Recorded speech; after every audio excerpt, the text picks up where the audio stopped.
Okay, so in Daniel's talk today, we had a little bit of information about some of the new traits and eating quality. Eating quality is an area that MLA has invested fairly significant money into going forward. Richard Aptu, most of you might have known from his days originally as the Land Plan Project Officer and then managing sheep genetics. Now looks after basically sheep meat R&D for Meat and Livestock Australia. One of his jobs and one of the projects he's managing is specifically around eating quality and the producer demonstration sites that have been running around the country. So Richard is going to speak now on that information. Thanks, Luke. Good morning, everybody. Nice to be back and see some of the ram breeders I've dealt with for many years, albeit I don't see a lot of you very often these days. So, as Luke said, I've currently changed roles a couple of times with MLA and currently looking after the on-farm production research portfolio. And in particular, the eating quality side of things is I don't look after specifically, but certainly involved in this component of it. And so I want to just talk to you a little bit today about some of the principles that lie there, and then move that through into a producer demonstration site program that's currently running across the country. Just got to put this one on for the... Two microphones, that's a bit flash. Okay, sorry Luke. So I guess we'll start with that rhetorical question up front. You know, why does eating quality matter? You're all lamb producers, you all eat lamb, it's just fabulous, isn't it? So, you know, do we really need to worry about this stuff? Isn't it just all good? Well, I guess the answer to that is partly is yes, it is good, and consumers tell us it's good, and consumers tell us it's good by the price they continue to pay for lamb. But we also need to recognise that things are changing, and over the last 15 or 20 years, as breeders, you've seen a lot of this take place. We've seen changes in carcasses, they're heavier, they're more muscular, and they're relatively leaner, as in we're killing them earlier in their physiological maturity pattern. And that's been a major change in the industry. As breeders, you're also, I hope, all quite familiar with the concept of genetic correlations and correlated responses. When you select for something, you indirectly select for other things, whether you know it or not, whether you like it or not. And as breeders, that's one of the great challenges. And one of the fun bits about breeding, I guess, is how you actually manage that to go where you want to, because not all those things are desirable. And the two undesirable relationships we've got to deal with is that while we've increased growth, increased muscle, decreased fat, we've also increased lean meat yield. That's good for on-farm productivity, it's good for processors, it's good in the retailing sector for the value of carcasses. But in the same time, we've decreased intramuscular fat and we've increased shear force, or SF5, you'll see it written there. That stands for shear force aged for 5 days. So you see that terminology around, that's simply what it means. Intramuscular fat, or IMF, is the fat within the muscle tissue. Now, while we don't tend to see that visually in lamb very much, if you to conceptualise it, if it don't join up for you, think about a well-marbled piece of steak. That marbling is intramuscular fat that you can see quite easily, whereas in lamb, often intramuscular fat is much harder to see. So we've got a quality product. Our product has gone up in price in recent years, and that's again good for you as producers in terms of the flow back in terms of farms, but means also that we've got to be more and more conscious of the quality of product we put in front of consumers, because consumers aren't silly. There's some survey data out of one of the many sort of retail tracking bits of work that MLA does. Oh, sorry, wrong button. Which one's out? That one. Ah. So you can see lamb, the purple line up the top here. We were tracking along here between beef and fish for quite a while, and recently lamb has changed its profile and quite steadily grown to be considered to be the most expensive. This is not based on actual dollars at supermarket shelves or what have you. This is what consumers perceive about the product. So if they believe that, then in fact it's true as far as they're concerned, whether it's numerically true or not. So we are considered to be right up the top there in terms of the price of our product compared to our competitors. And of course the bottom line, you know, our staple competitor tracking along there, always considered to be cheap, and a great competitor in the marketplace, of course, is chicken. So As that product is perceived like that, it becomes increasingly important that we present a good product every time, because it's very easy to lose consumers, and there's oodles of consumer data out there about how long it takes consumers to come back to a product after they've had an undesirable experience. And the more they pay, the quicker that will be considered undesirable. And they're not, as I said, consumers aren't silly. They actually work this out, even though they probably don't do the maths like this. This is not scientific. This is a pack of chops that came out of a supermarket in a major city last year. A colleague of mine did his own boning trial. Some of you can probably guess who he is, but I won't name him. $37 a kilo off the shelf in the nice black plastic tray. You start to trim all that fat off around the outside. That knocks off about 40% of the weight. So guess what? That turns it into $66 a kilo. Nice lean protein, but there's still a big chunk of bone around the outside of those cutlets too. Now, unless you've got better teeth than me, they're going to go to the dogs or somewhere else. So guess what? That's $100 a kilo for that lean protein.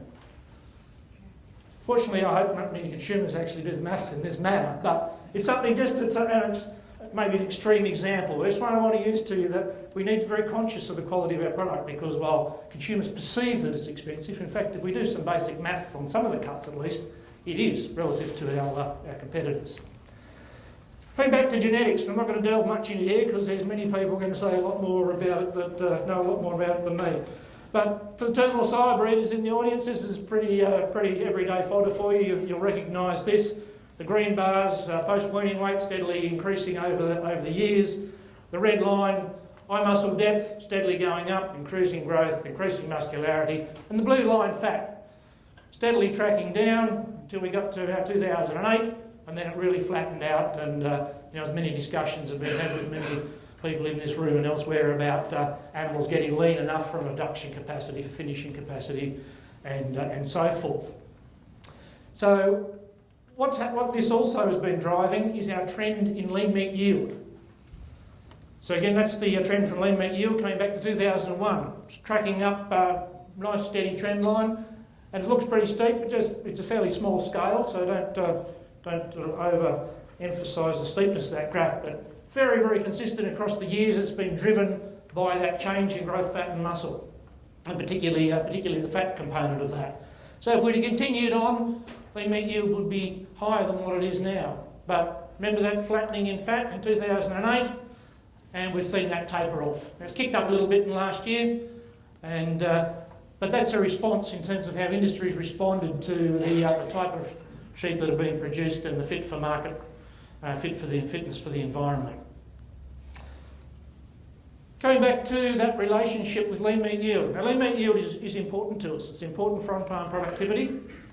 It's important for processing efficiency. It's important in the retail sector in terms of cutting and presentation of product. But it also has some undesirable relationships with tenderness. So the score on the vertical axis on these two charts is a tenderness score from consumer tenderness score. So it's on a 1 to 100 point scale as part of the MSA consumer testing score. So this is people's perception. This isn't laboratory measurements of shear force and mechanical toughness. This is consumers' teeth. Everyday folks that you'd find here in the local footy club and what have you. But we can see that there's an undesirable relationship with, as we get more muscle, we're getting a decrease in tenderness, and similarly, with decreased fat, coming back to the left, a negative impact there as well. So while we're selecting for these productivity traits, we have to be conscious that we balance them in terms of the eating quality of the product out the other end. The intramuscular fat, on the other hand, is our friend. Again, this is the same type of score. This is the MSA consumer score up the side here, and the black line, green, blue, juiciness, flavour, and overall likeability. Just remember those two. I'll come back to them in a moment. But you can see again, good relationships with, as we increase intramuscular fat, we get a better eating quality experience. The consumers like our lamb products better. This device is the latest bit of, meat science, or one of the latest bits of meat science technologies. It landed in Australia about 10 days ago. And is currently, to the best of my knowledge, sitting in Wemco in Western Australia, undergoing some testing. This comes out of a co-funded project between Meat and Livestock Australia and a company called Keramatech based in the Netherlands, a a company that's a significant developer of technologies for plants in Europe, and particularly for the pork processing industry. I'm not going to get into the detail of this beast, but as you can see, it's got those little probes on the end, and this is what we call an electrical impedance probe. So each one of those little fingers in that probe has an electrical current comes into it, and then it's measuring how much current flows from one finger to the next, one prong to the next. And the more fat within that piece of meat or within that sample that's being tested, the less flow of current. So the plan, or the hope, is that we'll be able to calibrate that impedance or that retardance of flow of the current and be able to link that to intramuscular fat within the loin, or within other cuts for that matter. So that is very much hot off the press, so physically only landed in the country within 2 weeks. And it'll be moving around a range of trials. You may not be able to see this except for the people right up front, but within those pieces of meat you can see those little holes or the little dots, and that's where that probe's been driven into the meat in the testing process. They're actually a couple of chops that we sent to Denmark for some of the early development work, hence they're pinned down with big safety pins, big bobby pins and what have you there. But you can see the type of output that is developing, the colour patterns, which reflect the different levels of electrical impedance. The lean product on your right, very consistent where it's been probed through the lean part of the muscle. The one on the left has got considerably more fat within the muscle, and also is probed up onto the fat on the top side. You can see very different colour profiles that reflect the electrical impedance. So that's work underway literally as we speak. Now, in terms of the importance, remember I talked about, said to remember juiciness and flavour. This is some quite recent work in terms of what is driving consumers' perceptions around eating quality as eating quality improves. So this one here represents the MSA 3-star graded lamb product, and we can see the relative influences there of tenderness, juiciness and flavour. Tenderness is the key one. Got to get tenderness right to get it across the line. When we move it up into a 4-star product, you can see the tenderness comes down a little bit, but the big changes, juiciness and flavour. So we're getting that product comfortably across that tenderness threshold, and then consumers saying, well, this is a top quality product, I expect much more juiciness and much more flavour in this product. And again, direct links there to intramuscular fat. If you recall those couple of slides ago, I said to remember, big drivers of those two characteristics. Shear force is another key part of the eating quality story. And again, this chart on the vertical axis is the eating quality score, again consumer scores, and across the bottom axis is the shear force at 5 days of age, and that's measured by mechanically dragging a blade through a meat sample. So it's a mechanical measure of how much force it takes to cut a chunk of meat. And we can see the line with the really big negative slope on it down to the right is tenderness. Major impact there, so that shear force does tell us a lot about the tenderness impact on meat. Again, I'm not going to delve into genetics because there's lots of people talking about it today, but the only genetics message I really want to give you is think sire, not breed. So if you run into one of your ram breeding colleagues down the track and they tell you, I've got breed X and it eats fabulously, just have a wry smile and walk away because they're blowing smoke, okay? It's not about breed, it's about sires within breeds. And up the top end of these scales, we'll see at the extremes, merinos and terminals are our two most divergent sort of types, and as we work down, same sort of thing. So don't get caught up in the story that a particular breed has fabulous eating quality. It's about sires and sire lines within breeds, and that's the challenge, is to find and replicate those. I now want to lead this onto the producer demonstration site work that's happening at the moment, which lead the development of the research breeding values you've heard about before, I'm sure, through sheep CRC and sheep genetics work. At the moment we've got 20 demonstration sites across the country, and as you see there, the goal of those sites is to basically go out and commercially validate the research breeding values that are being produced through sheep CRC, the information nucleus flock, the meat science program and the sheep genetics team. Take that out on farm, test it in real life scenarios, do those animals perform as the breeding values would indicate they should perform, 4 key traits around this. And essentially it's a simple design where there's sires that are rated high and low, divergent sires for yield, for intramuscular fat and for shear force. And the other key part of this program, the second dot point there, is really to engage the supply chains, the processors right through to the retailers, and that's been a key goal in the design and setting it up. We don't need to get into specifically where they are, but you can see there's a smattering of sites right across southern Australia up through central New South Wales, merino sire and terminal sire based joinings, and at current we've got 12 sites that have killed all their lambs. It's about 2,100 lambs there. We've probably got another 600 to 700 lambs to come. It's very early in the process in that while those lambs have been killed, very few of them have actually had the laboratory work done around the eating quality trait, shear force and IMF yet. So still very much a work in progress. So we don't have a lot of data to present here at the moment, but it is a watch this space. In terms of the supply chains, I said again, from industry perspective, to get those commercial supply chains engaged in this research and to get them to look at the value of these characteristics in terms of the quality of the product that's going out through their businesses. And I don't need to read those names off for you. You can do that yourself quicker than I can read them. But suffice to say, we've got major processors and major retailers directly involved in this program. And similarly, across processing plants, again, a good opportunity for us to get into those plants, interact with the senior management there, how they're managing their chillers, the effectiveness of their electrical stimulation units, those types of things that all combine to influence the eating quality. And again, arrange them right across the country, and I won't read those out, you've probably read them all now. So, as I said, we've only got a small number of these animals actually analysed at this stage, so haven't got a set of charts that are going to present lots of relationships between characteristics. That'll come within the next 6 months. But essentially what we've got at the moment from the first 2 sites, we've only got lambs from the first 2 sites that have come through that analysis phase, but essentially at this stage it's telling us that these research breeding values are working. They're actually ranking animals as the breeding values suggest those lambs should come out, their relative ranking, and that gives us confidence that they're going to be valuable for us in terms of selecting for eating quality characteristics, and for those commercial supply chains to then look at how they use them in terms of underpinning their branded products. As with all breeding values, that third point, just because the breeding values are in the desirable range doesn't mean the actual product ends up there. So you still have to have the right management and the right processing and so forth to carry that genetic potential for good eating quality through actually onto the consumer's plate.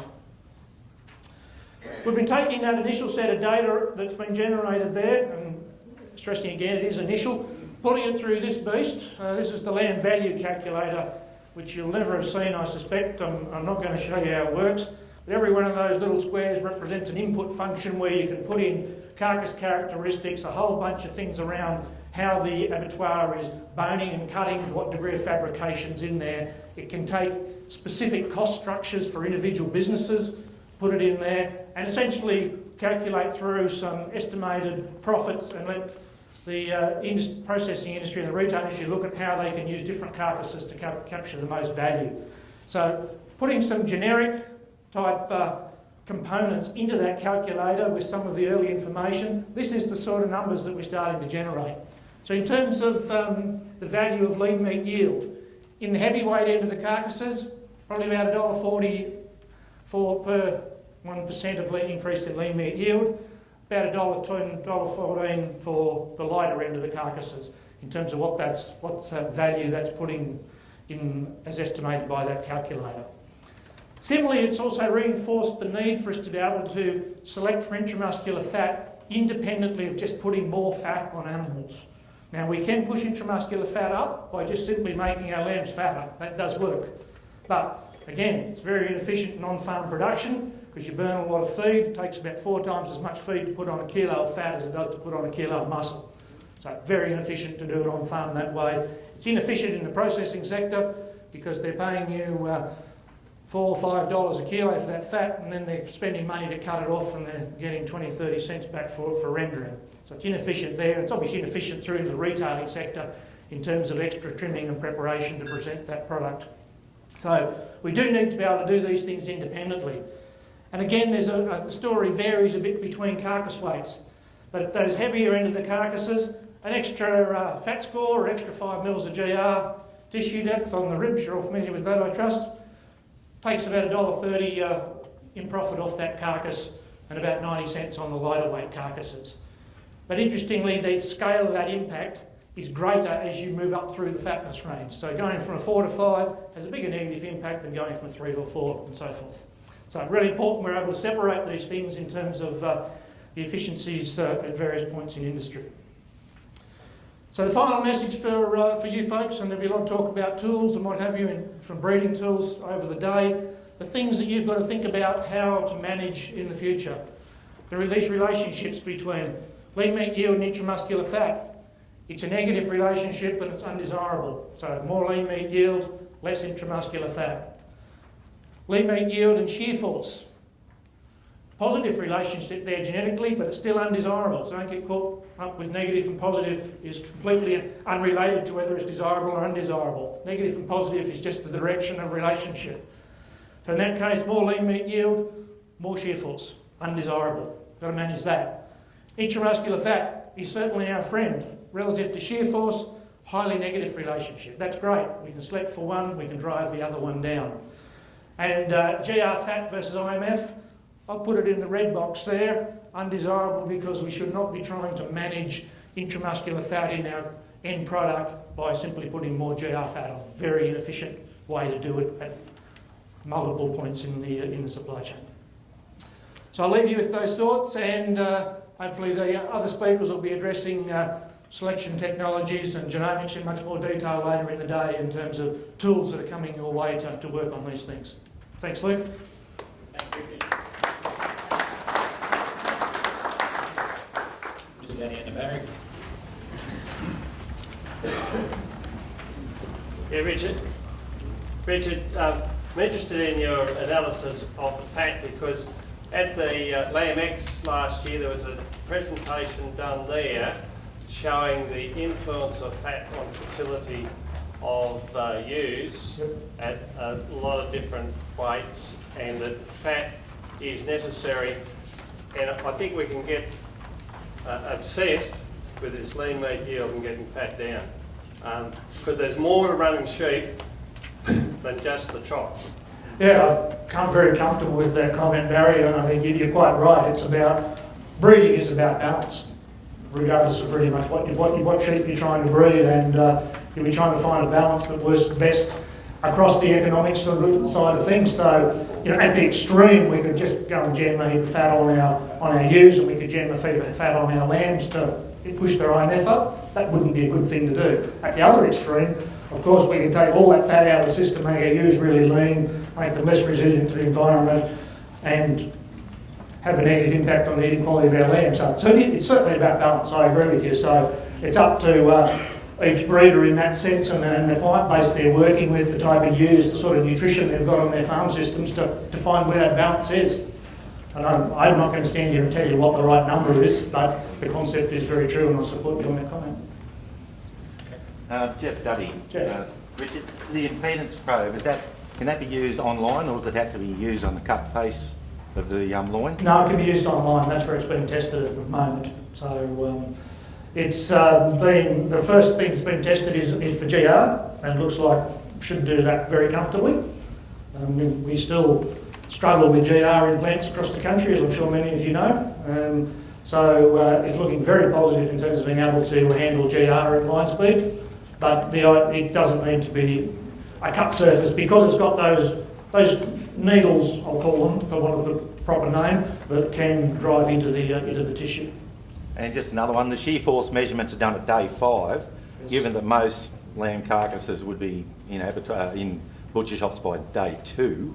Is that relevant, or are most of those carcasses electrically stimulated? Well, not all carcasses are electrically stimulated. In terms of the proportion of total carcasses in the domestic market, I don't have a number of that on the top of my head, Jeff. But shear force at day 5 is the standard for that measurement at the moment, and that relates to also relates directly to the MSA requirement of 5 days aging. Richard, is there a possibility of a disconnect between fat at the GR spot and that carried through different parts of the body of a sheep. Because one of the complaints that I get from butchers these days is the fact that they're encountering increased intermuscular fat through the muscle bundles at relatively low fat scores in the carcasses that they buy. Now, they can't deal with that, whereas trimming it off the outside is quick and cheap and easy to do. Maybe easy, but I'd argue that it's probably not quick and cheap because it does actually cost a lot of money to do that. But beside that, yes, the more points that you can measure on that, obviously the better chance you've got to get the best story on that level. And in the testing of that probe, it's actually being tested at several points along the loin. So it's not simply being tested at GR in that sense. So it's actually going to be tested at several points along the loin to look at its capacity to be used in, say, like a concept that people here will be familiar with as a seat site probe, and potentially may even be able to do fat depths and knuckle depths at the seat site on a carcass on the chain. But certainly there's variability in where animals deposit fat, and while I can't quote you any hard data, I think I could reasonably speculate that it's quite reasonable over many generations of selection, animals where they deposit fat will actually change. And I think the pig industry tells us that. Dawson may be able to help me there as a pig man, but I believe there's good evidence in the pig industry of changing where fat's deposited from long-term selection for leanness in pigs. Oh, very definitely. That happens very quickly in pigs because the genetic turnover is so much quicker with the generation interval so much quicker. So high litter size on short generation interval. Okay, we'll just take a question from Colin, and then we'll look to move on. Colin Ramsey, Cootamundra. I can see this is all, eating quality is fantastic for the consumer and all the way down the supply chain, but I'm struggling to see how I get paid more for the lambs that I deliver to the yards or over the hooks. Are you saying that that buyers will pay more for an animal that they perceive to produce higher eating quality, and how can that be the case if it's related to sire rather than breed? Well, in the short term, I don't think you'll see a premium paid for something that has likely to have a higher intramuscular fat content, Colin. Over time, certainly there's potential for that to change.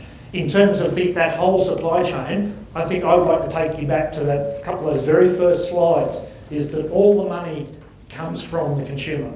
That's where it all starts. And if we don't hold that product up as very high eating quality, we won't be able to maintain its position there. We can't afford that not to happen. I mean, lamb cannot compete as a cheap and cheery commodity. Let's not kid ourselves. We can't do it. So it is imperative that a whole of value chain that we do whatever we can to keep putting that high quality product in there. Because just like lean meat yield, I mean, we can have this, we haven't got time for this argument, I'm sure, but people would argue there's no value in lean meat yield. Well, I'd actually argue there's really good value in lean meat yield because it's actually put more red meat in the supply chain of a quality that to this stage that we've been able to market well. So it's about generating that initial inflow of money that's there to be shared back through the supply chain. So direct payment in your pocket, no, I would say don't hold your breath for that, just as you haven't been paid for putting more muscle in your lambs directly. Indirectly, I believe, in that case, we could certainly argue that there has been more money go in and that's benefited everybody. Thanks, Richard. Look, we'll pull this session up here. Richard will be with us over the lunch break if you wish to discuss more in quality stuff, but very fortunate to be able to have the resources to be able to bring speakers like Richard back to sheep genetics clients, and I know he does enjoy, I wouldn't say butting heads, more just talking to people that he hasn't caught up with a while. So everyone just thank Richard for his time.